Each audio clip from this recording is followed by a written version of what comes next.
Good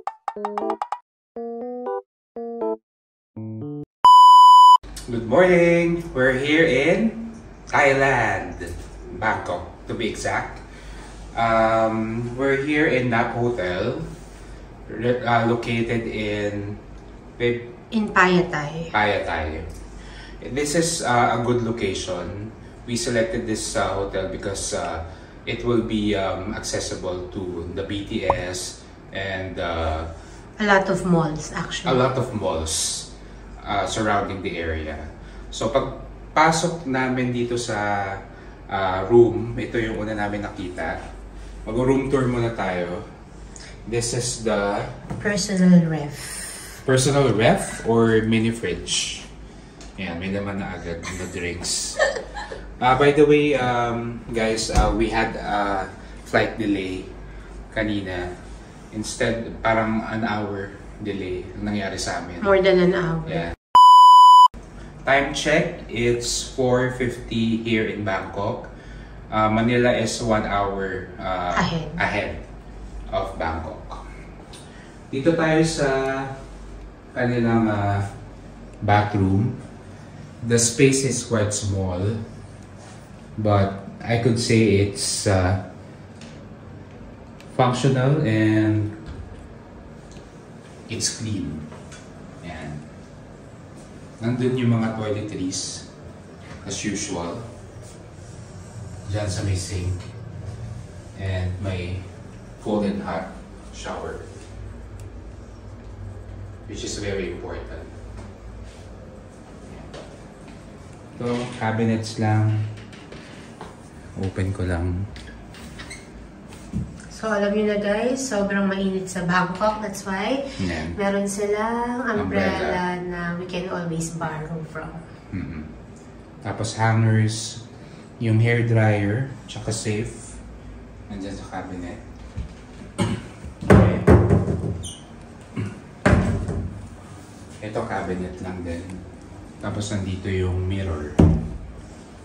Okay, let's come here and check the bed. What's the size of the bed, babe? Would you know? It's queen it's size. Queen size. And it's nice, very tidy yung pagkakalagay ng linen. And maganda yung ayos. Ayan. Tapos dito nakita ko yung wifi. Dito siya. You just have to follow the instructions, password, and logins. Tapos may mga free adapters, which is a good customer service for me. Tapos remote, tapos yung phone. Maganda rin yung wall niya, no? Yung design. Tapos dito tayo sa kanilang TV. Ito TV pala. May TV. Tapos ito yung kanilang table for various purposes. Pwedeng pagkakain ka or if you're using your laptop, diba? Tapos babe, dito tayo. Tingnan natin to. So we were advised na these ones are free. Lahat ng nasa table are free. Yan. Tapos meron ditong reminder, no smoking. This is a no smoking room. And no durian. Alam niyo na yun guys kung bakit hindi pwede ang durian. Hashtag, if you know, you know. I think yung huling punta mo dito babe nung 2023, di ba?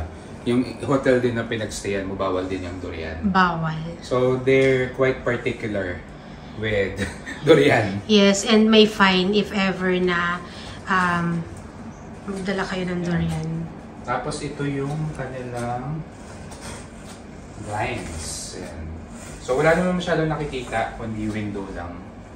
We can see anything now because again, it's just a few minutes away from 5 AM. So makikita natin kung ano yung meron dyan bukas. Yun lang. Early call time mamaya. But we will be starting a bit later kasi yun nga, late yung aming flight at late kami dumating dito. Pupunta kami sa mga temples later. And the main temple will be Grand Palace. Yep.